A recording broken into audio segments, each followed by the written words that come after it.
30,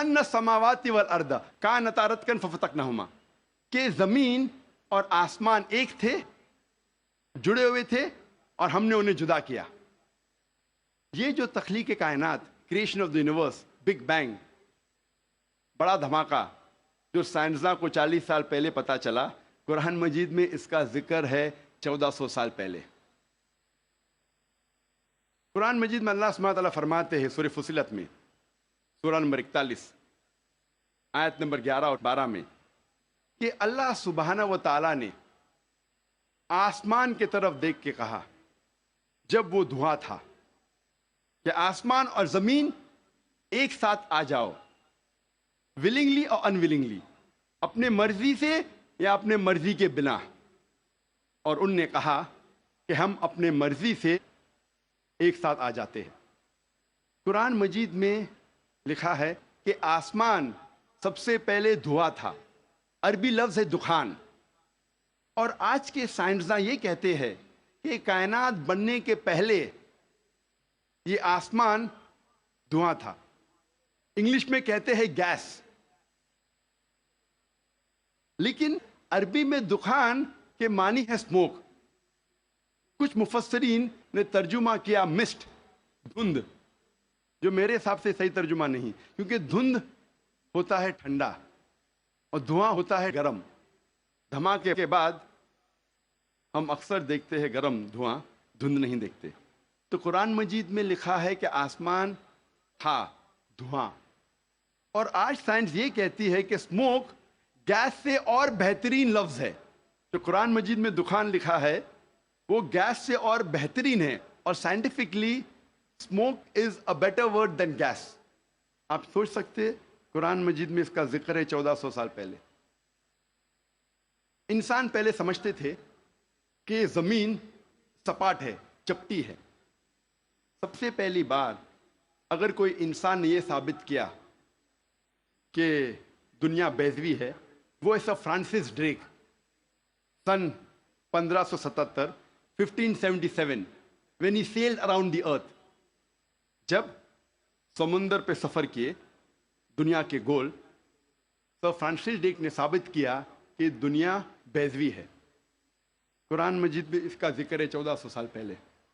قرآن اللہ تعالیٰ فرماتے ہیں سورہ لقمان میں، سورہ نمبر 31 آیت نمبر 29 میں، الم ترى ان اللہ یلیج اللیل فی النہار ویلیج النہار فی اللیل، اللہ سبحانہ و تعالیٰ نے رات کو دھیرے دھیرے آہستہ آہستہ دن میں تبدیل کیا، اور دن کو دھیرے دھیرے آہستہ آہستہ رات میں تبدیل کیا۔ یہ دن کا رات اور رات کا دن آہستہ آہستہ دھیرے دھیرے تبدیل ہونا یہ ثبوت دیتا ہے کہ دنیا بیضوی ہے۔ اگر دنیا چپٹی اور سپاٹ ہوتی تو دن فوراً رات میں تبدیل ہوتا اور رات فوراً دن میں تبدیل ہوتی۔ اللہ تعالیٰ فرماتے سورہ الزمر میں، سورہ نمبر 39 آیت نمبر 5 میں، کہ اللہ سبحانہ و تعالی رات کو دن پہ لپیٹتا ہے اور دن کو رات پہ لپیٹتا ہے۔ قرآن میں عربی لفظ ہے قوارہ، جس کے معنی لپیٹنا۔ جس طریقے سے ایک انسان پھیٹا سر پہ لپیٹتا ہے، a person coils the turban on the head، اسی طریقے سے اللہ تعالیٰ فرماتے ہیں کہ رات دن پہ لپیٹی جاتی ہے اور دن رات پہ لپیٹا جاتا ہے۔ یہ دن کا رات اور رات کا دن پہ لپیٹنا اسی وقت پاسبل ہے جب دنیا بیضوی ہے۔ اگر دنیا چپٹی اور سپاٹ ہوتی تو یہ ممکن نہ ہوتا۔ قرآن مجید میں اللہ تعالیٰ فرماتے ہیں سورہ نازیات میں، سورہ نمبر 79 چیپٹر 79 آیت نمبر 30 میں، وَالْأَرْضَ بَعْدَ ذَلِكَ دَحَاهَا، اور اس کے بعد اللہ سبحانہ و تعالیٰ نے زمین کو پھیلایا، بچھونا جیسے۔ دہا کہ ایک معنی ہے پھیلانا، اور دہا کی دوسری معنی آتا ہے عربی لفظ دھویا سے، جس کے معنی ہے بیضا، جس کے معنی ہے انڈا۔ اور ہم جانتے ہیں کہ دنیا گول ہے، بیضوی ہے، اور ہم یہ بھی جانتے ہیں آج کہ دنیا پوری طریقے سے گول نہیں ہے، وہ اوپر اور نیچے سے from the poles it is flattened, اوپر اور نیچے سے چپٹی ہے۔ جسے ہم کہتے ہیں انگریزی میں جیو اسفیئریکل ان شیپ، ارضی بیضوی. اور یہ لفظ جو دہاہا ہے وہ عام انڈے کے لیے نہیں ہے، عام بیضے کے لیے نہیں، خصوصاً شتر مرغ کے انڈے کے لیے، شتر مرغ کے بیضے کے لیے.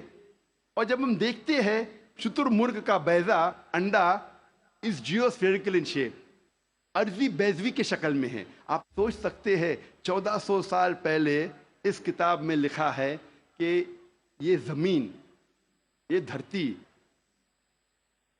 اس جیو اسفیئریکل ان شیپ، ارضی بیضوی شکل میں ہے. پہلے انسان یہ سوچتے تھے یہ چاندنی جو ہے، چاند کی روشنی، یہ اس کی خود کی روشنی ہے. چند صدی پہلے ہمیں پتا چلا کہ چاند کی روشنی، چاندنی اس کی خود کی روشنی نہیں ہے، یہ سورج کی لی ہوئی روشنی ہے، سورج کی منعکس شدہ ریفلیکٹڈ لائٹ ہے، بوروڈ لائٹ ہے. قرآن مجید میں اللہ سبحانہ تعالیٰ فرماتے ہیں سورہ فرقان میں، سورہ نمبر 25 آیت نمبر 61 میں، اللہ سبحانہ و تعالیٰ نے آسمان میں برج رکھے، تاروں کے جھنڈ، اور اس میں رکھا سورج جس کے پاس خود کی روشنی ہے، سلگتا ہوا چراغ، اور رکھا چاند جس کی لی ہوئی روشنی ہے. قرآن میں سورج عربی میں کہا گیا ہے شمس، اور اس کی روشنی کو کہا گیا ہے سراج، وہاج اور دیا، جس کے معنی ہے سلگتا ہوا چراغ یا مشال یا دیا. تینوں کے معنی ہیں کہ سورج کی روشنی خود کی ہے. اور چاند کو کہا گیا ہے قرآن مجید میں قمر، اور چاندنی کو کہا گیا ہے منیر یا نور. منیر مینز بوروڈ لائٹ، لی ہوئی روشنی، یا نور میننگ ریفلیکٹڈ لائٹ، منعکس شدہ روشنی، ریفلیکٹڈ لائٹ.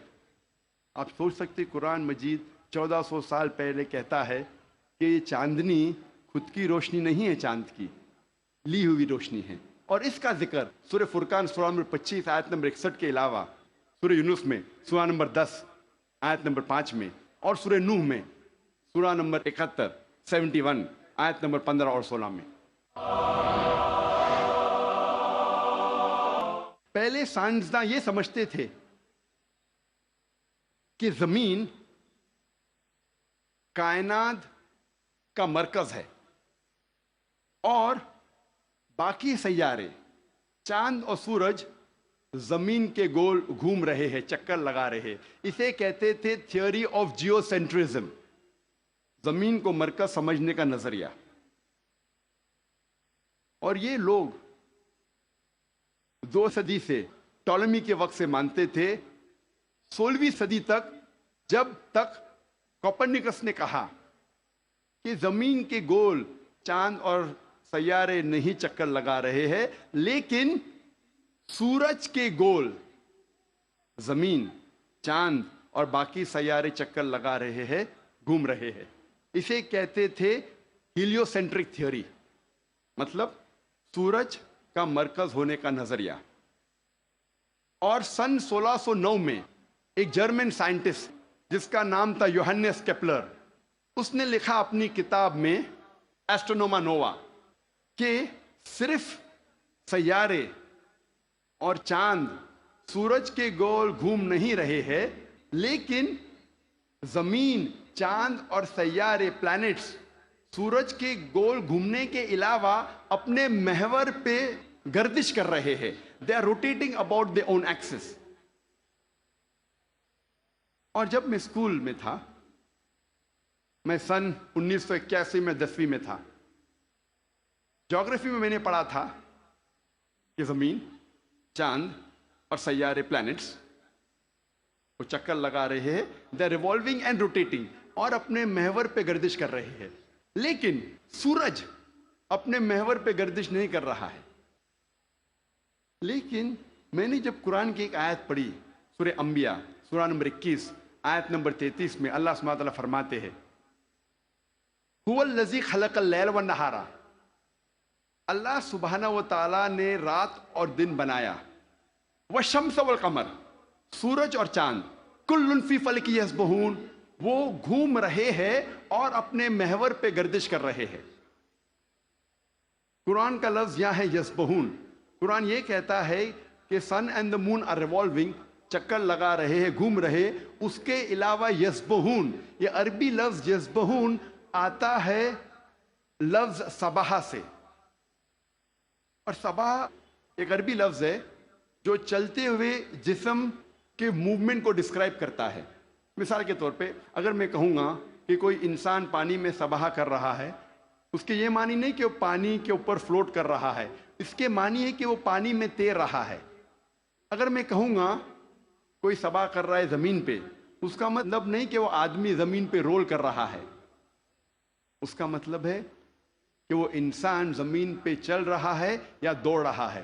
اسی طریقے سے جب اللہ سبحانہ تعالیٰ یہ لفظ کا استعمال کرتے ہیں کوئی فلکی جسم کے لیے، فار اے سیلیسٹل باڈی، اس کے معنی نہیں کہ وہ فلائی ہو رہا ہے یا فلوٹ ہو رہا ہے، اس کے معنی ہے it is rotating about its own axis, وہ اپنے محور پہ گردش کر رہا ہے۔ آج سائنس ترقی کرنے کے بعد سائنس یہ کہتی ہے کہ آپ سورج کا عکس ٹیبل کے اوپر دیکھ سکتے ایک آلے کے ذریعے، اور پتہ لگتا ہے کہ سورج میں بلیک سپاٹس ہے، اور یہ بلیک سپاٹس تقریباً 25 دن لیتے ہیں گردش کرنے کے لیے۔ اس سے یہ ثابت ہوتا ہے کہ سورج تقریباً 25 دن لیتا ہے ایک گردش کرنے کے لیے۔ تو آج سائنس یہ تسلیم کرتی ہے کہ سورج بھی اپنے محور پہ گردش کر رہا ہے۔ جو میں نے اسکول میں تقریباً 28 سال پہلے پڑھا تھا کہ سورج واز اسٹیشنری، سورج گردش نہیں کر رہا ہے، تو 28 سال پہلے میں نے اسکول میں پڑھا، آج سائنس اسے تسلیم کرتی ہے، اور قرآن مجید میں اس کا ذکر ہے 1400 سال پہلے، اور آج اکثر اسکول کے سائنس کی کتاب میں اس کو انکارپوریٹ کیا جا چکا ہے۔ یہ نئی چیز داخل ہو چکی ہے سائنس کی کتابوں میں کہ سورج اپنے محور پہ گردش کر رہا ہے۔ اللہ تعالیٰ فرماتے سورہ یاسین میں سورہ نمبر 36 آیت نمبر 40 میں کہ سورج چاند کو نہیں پکڑ سکتا اور دن کو رات نہیں پکڑ سکتی۔ The sun cannot outstrip the moon, neither can night catch up with the day. کل فی فلک یسبحون، یہ اپنے محور پہ گردش کر رہے۔ اس کے معنی کہ چاند اور سورج کے جو ایکسس ہے، جو ریولیوشن کا ہے، وہ ڈیفرنٹ ہے، وہ علیحدہ ہے، اسی لیے وہ آپس میں کبھی نہیں ملیں گے۔ آج سائنس یہ کہتی ہے کہ جو سورج کی روشنی ہم دیکھتے ہیں، it is due to a chemical reaction, یہ ایک کیمیکل ریئیکشن کے وجہ سے ہے جو کروڑوں سالوں سے چل رہا ہے، اور ایک دن یہ کیمیکل ریئیکشن بند ہو جائے گا اور سورج ختم ہو جائے گا۔ لیکن سائنسداں کہتے ہیں کہ اس کو اور کروڑوں سال لگیں گے، اور کروڑوں سال کے بعد ایک کیمیکل ریئیکشن بند ہوگا۔ یعنی سائنس یہ کہتی ہے کہ ایک وقت آئے گا جب سورج نشٹ ہو جائے گا، ختم ہو جائے گا۔ قرآن میں اللہ تعالیٰ فرماتے ہیں سورہ یاسین میں سورہ نمبر 36 آیت نمبر 38 میں وَالشَّمْسُ تَجْرِي لِمُسْتَقَرٍّ لَهَا، کہ سورج جا رہا ہے اپنے مستقر کی طرف، سورج جا رہا ہے اپنے ڈیسٹینیشن پہ۔ سورج ایک مقرر وقت کے لیے ہے۔ مستقر کے معنی مقرر وقت اور مقرر جگہ، اس کے دو معنی ہوتے ہیں مستقر کے معنی، کہ سورج ایک مقرر وقت کے لیے ہے اور مقرر جگہ کی طرف جا رہا ہے۔ یہ سائنس آج تسلیم کرتی ہے کہ سورج ایک مقرر وقت کے لیے ہے، اور سائنس یہ بھی مانتی ہے کہ سورج کائنات کے ایک نقطے کی طرف جا رہا ہے جس کا نام ہے سولر اپیکس۔ ان دا ہرکولینز الفا لائرا 12 میل پر سیکنڈ کی رفتار پہ، قرآن میں لکھا ہے مستقر، مقرر جگہ کی طرف۔ سائنس کہتی ہے دونوں معنی مستقر کے، مقرر جگہ اور مقرر وقت، دونوں الحمدللہ صحیح ہے۔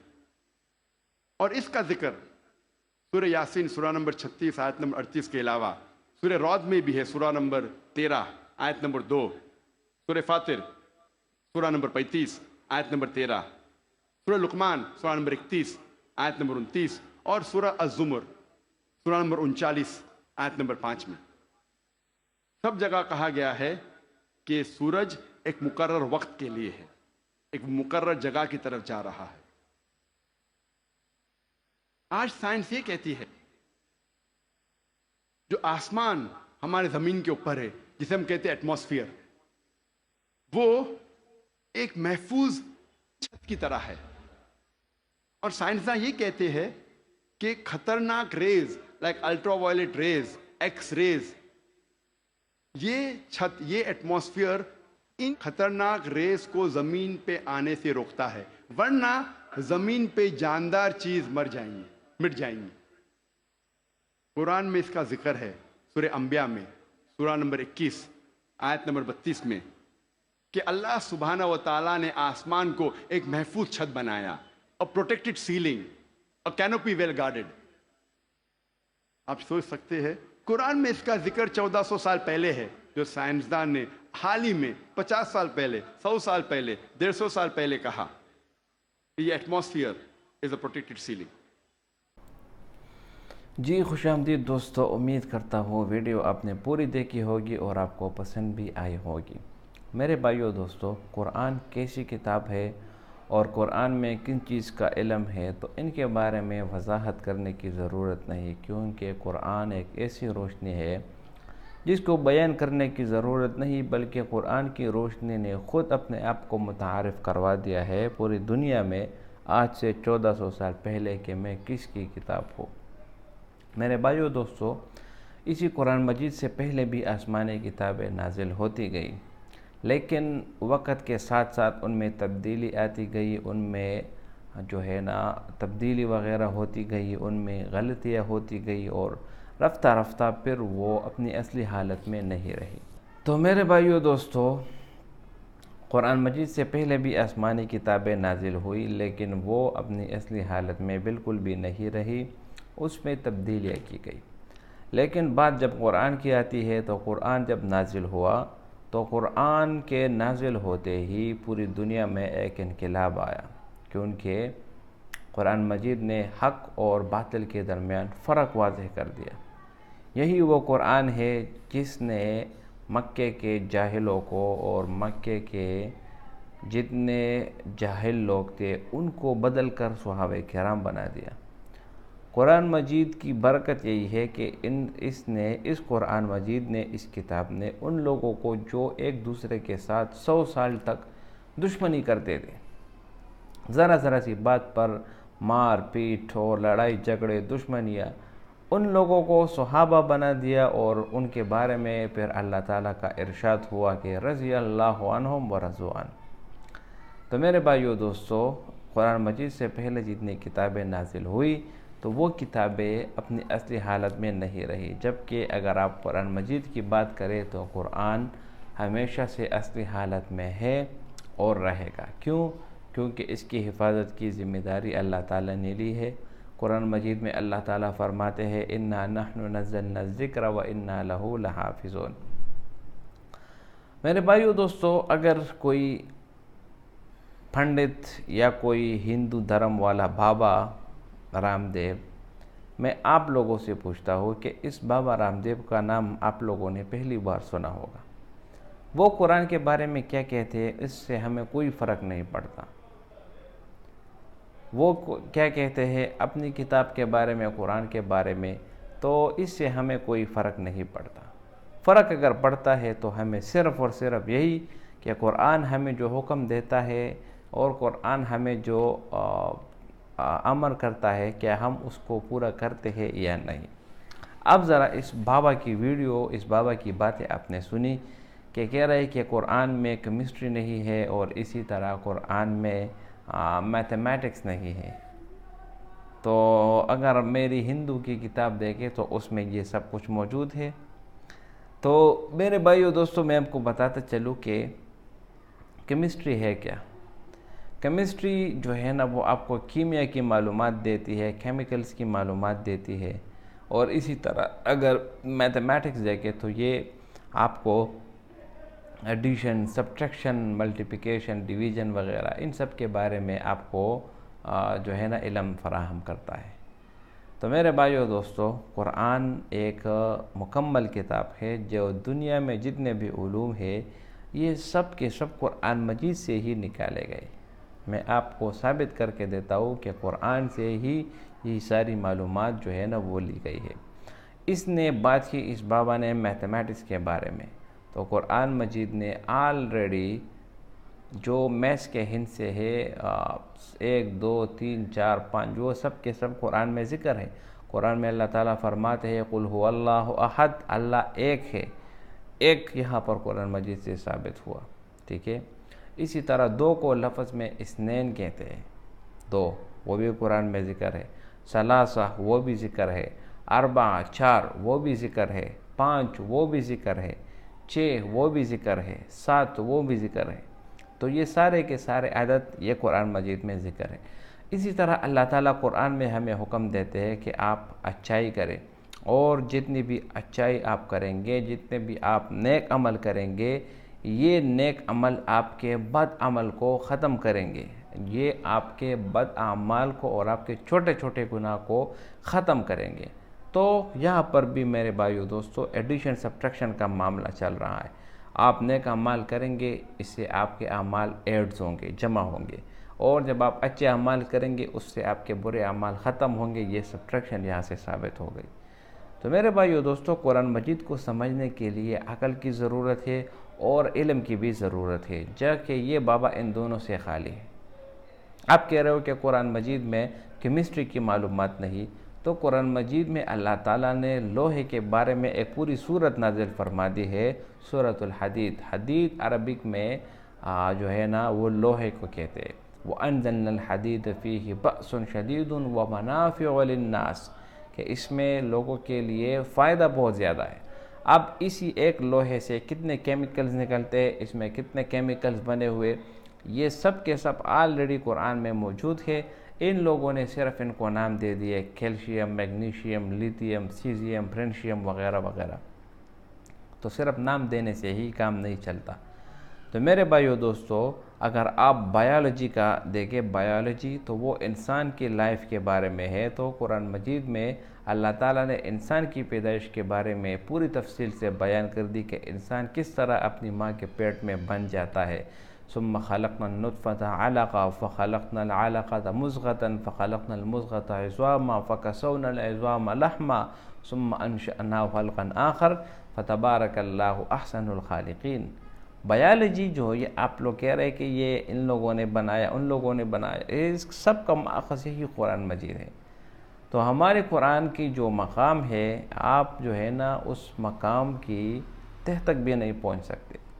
آپ جہاں کے بھی بابا ہو، جیسے بھی ہو، آپ کی باتیں فضول، عقل سے خالی، اور آپ کے پاس علم کی شدید کمی ہے۔ اگر آپ کے پاس علم ہوتا تو آپ کبھی یہ نہیں کہتے کہ قرآن مجید کیمسٹری اس میں نہیں ہے اور اس میں میتھمیٹکس نہیں ہے، اس میں سب موجود ہے، مگر بات ہے عقل کی اور علم کی۔ اگر آپ میں علم ہو اور آپ میں عقل سالم ہو تو آپ بالکل اندازہ کر سکتے ہیں کہ یہ قرآن کتنی عظیم الشان اور کتنی مقدس کتاب ہے۔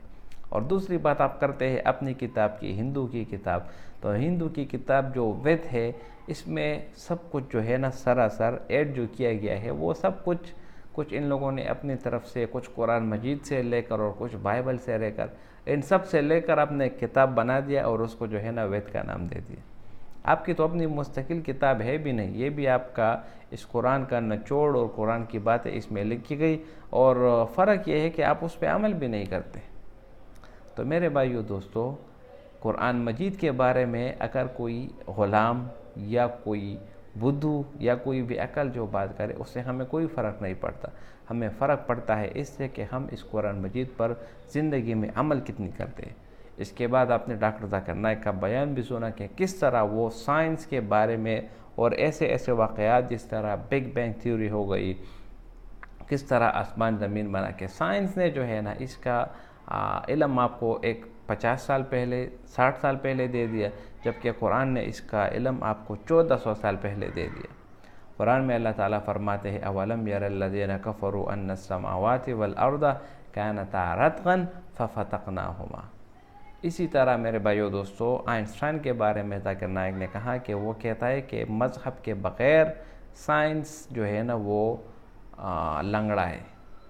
تو میرے بھائیو دوستو قرآن مجید تو صرف سائنس کی کتاب نہیں ہے بلکہ یہ سائنس کی کتاب ہے، سائنس، علامات، اس میں آپ کو ہر ایک علم ملے گی، طب کی علم اس میں موجود ہے۔ دیکھو طب کے بارے میں یعنی صحت کے بارے میں ڈاکٹرز MBBS کرتے ہیں اور اتنے بڑے بڑے کتابیں لکھتے ہیں، تو قرآن مجید میں طب کا جو پورا علم ہے وہ صرف اور صرف ایک آیت میں بند کر دیا۔ قرآن میں اللہ تعالیٰ فرماتے ہیں کلوا واشربوا ولا تسرفوا، کھاؤ پیو لیکن اسراف نہ کرو۔ اب جب آپ اسراف کریں گے، زیادہ کھائیں گے، زیادہ پئیں گے، آپ کو بیماریاں بڑھے گی، آپ کو بیماری ہوگی، آپ کو فالج ہوگا، آپ کو قسم مرض ہوں گے۔